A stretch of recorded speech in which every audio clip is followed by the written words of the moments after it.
So, toothbrush, maybe some shampoo for your hair, a phone charger. Well, actually, you want to carry a phone charger in your pocket. You don't want to leave that in your bag. But maybe a can of shaving cream if you're a guy, or even a girl if you want to.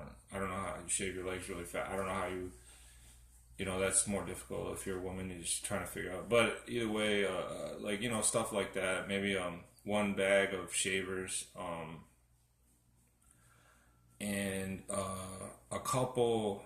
I mean, at most, like two shirts, maybe two pairs of pants, and that's it. And then, so that's all you need in those bags. I mean, there's really no other thing that you would need. I mean, you could throw a few other little things if you can fit them in there. But, I mean, that's just the basics. And that's what you want to have when you're homeless. You don't want to have a ton load of stuff to carry around with you. It slows you down. You got to keep track of it. You're nervous that somebody might steal it. It looks weird to other people to be walking around with all this stuff. I mean, it just doesn't look right. People notice stuff like that right away. So you have to blend in. You got to blend in with society because that's the key. If like a lizard will camouflage itself, into its blend in with its surroundings. So in order to be more safe, more less obvious. And that's just common sense. I mean, that's just so. Anyway, I ended up staying in this truck for I would say about 7 months total. 7 months I stayed in the truck,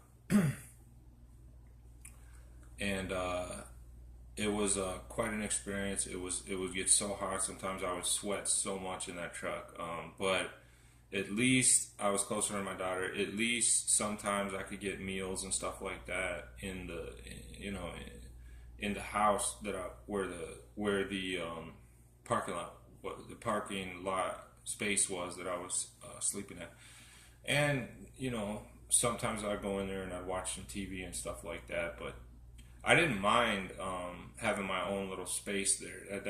I love, actually, I prefer it that way. So that part wasn't an issue at all. I did stay busy. I kept myself busy. I'd go to the library every day. I'll do my shopping when I could shop for food, when I could get government assistance or whatever for food. I'd go and shop and get some food and bring it back. But you have to only bring back stuff that's not perishable.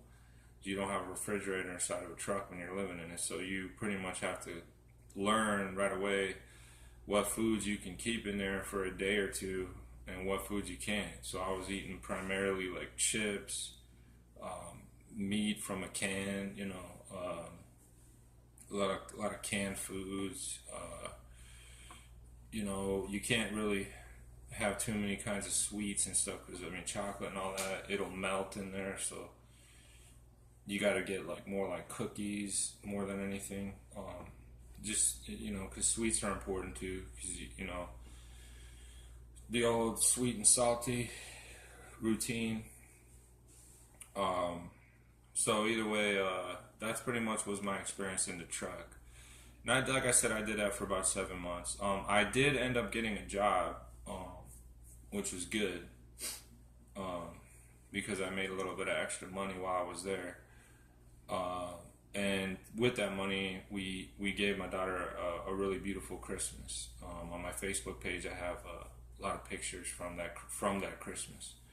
It was probably the best Christmas I've ever had, and I know it was one of the best Christmases she ever had. So we had a tree, we had ornaments, we went and looked at the lights outside and stuff like that.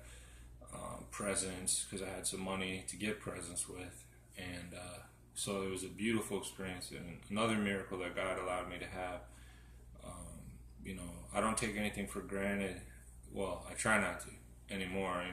The little things in life are the biggest things in life. Things like that a person will remember forever. A really good Christmas that they had with their dad and mom, or with their mom, or with their dad, or with their family. That's the kind of stuff that kids remember when they grow up. They don't necessarily remember a lot of the other stuff, like the toys they had and this and that.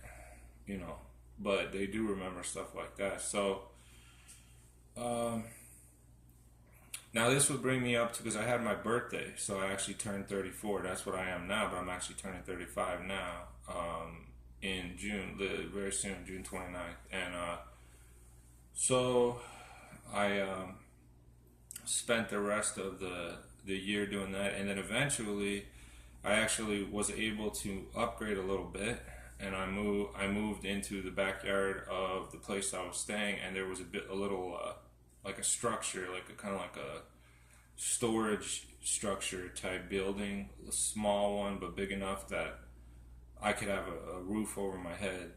So that was beautiful, and I ended up staying in there for about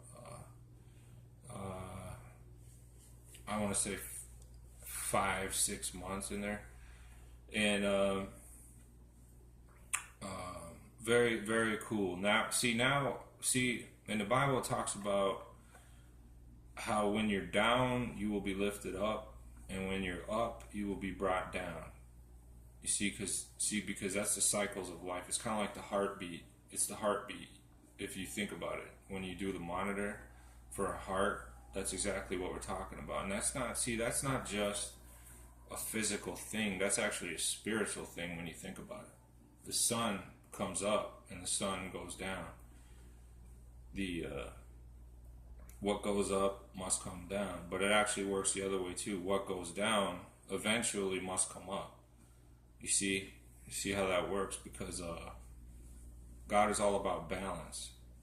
God is all about balance, and so everything is polar opposite, and everything, and so there's phases and there's cycles in life, and this is a very spiritual thing, and the Bible talks about this.